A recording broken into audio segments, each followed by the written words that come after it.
Lately I've been pondering three seemingly separate questions. Why are Canadian men's single figure skaters the best in the world at finishing second in the Olympic Games? Why are national anthems so icky? Which one of the ones I know of could be considered the most inappropriate?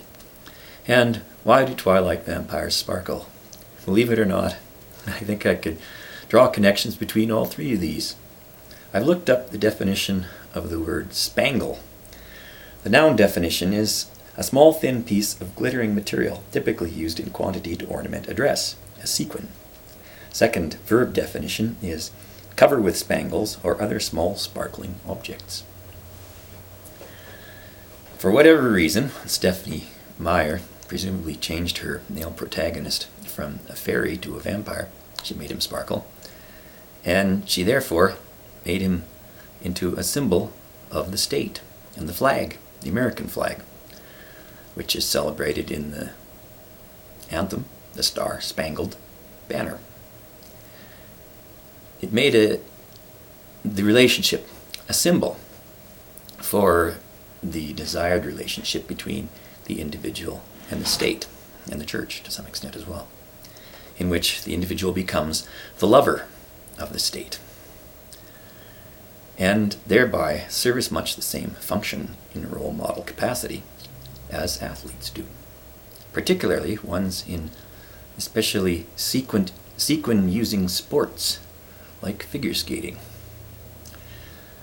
Athletes, particularly ones in sports that involve artistic display of the body, are given the ultimate presumed prize of representing their country and demonstrating how one should relate to that country.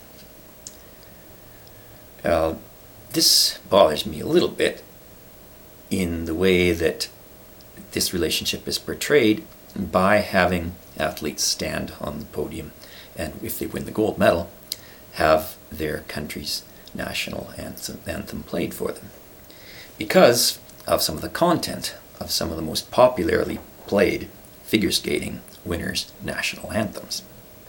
The most prolific winners of men's and women's singles titles over the years, 7 in each category, have been the American skaters. And that means that the Star-Spangled Banner has been played more in the Olympics after the winning of this event than any other. The Star-Spangled Banner has a fair bit of what might be construed in some contexts as sexual content. Gleaming, streaming, rockets, bombs bursting in air. And it's become a little bit more suggestive to me in recent years because of the advent of Twilight.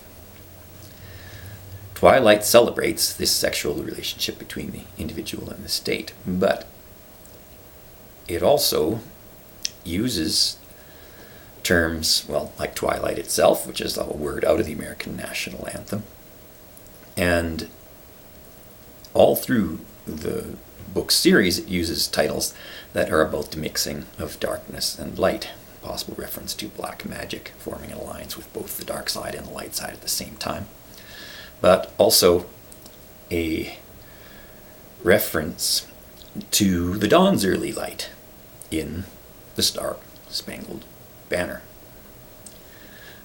Now the question then becomes, at what point does someone's potential discomfort with the national anthem start to affect his or her athletic performance? Could there come a point at which a skater would not be as inspired as some other skater from another country if the national anthem were something that made the skater uncomfortable?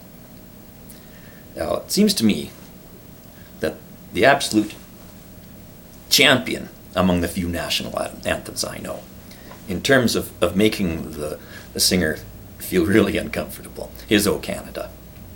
Right from the starting line, you've got the implication that one should moan and call out one's country's name in public. This only gets stronger when you get weasel words like, "In all thy sons come and," when you get references to rising and glowing and standing on guard. Could there come a point at which the skater, who, and in Canadian skaters since the early 1980s, have won the world championship in men's singles 12 times, would be capable of winning in the Olympics quite easily, but would not perform quite up to par, because at some level in his mind, a skater might be thinking, I'm right at the point where I could win this, be put on the podium, and then I will be shown in front of hundreds of millions of people in tight, stretchy pants, while these lyrics play about rising and glowing and standing on guard. Maybe a silver medal would start to look a little more attractive at that point. It certainly seems to me, in this recent debate about politicians wanting to change the words from son's command to something presumably more gender neutral, so that everybody can be commanded to love their country and express that love by singing this song with these sexually suggestive lyrics in it. This is a glimpse into the politician's frame of mind. They're not concerned that there is a profound abuse of power going on when a country commands its citizens to love it and express that love publicly in a sexual way. They don't consider that wrong.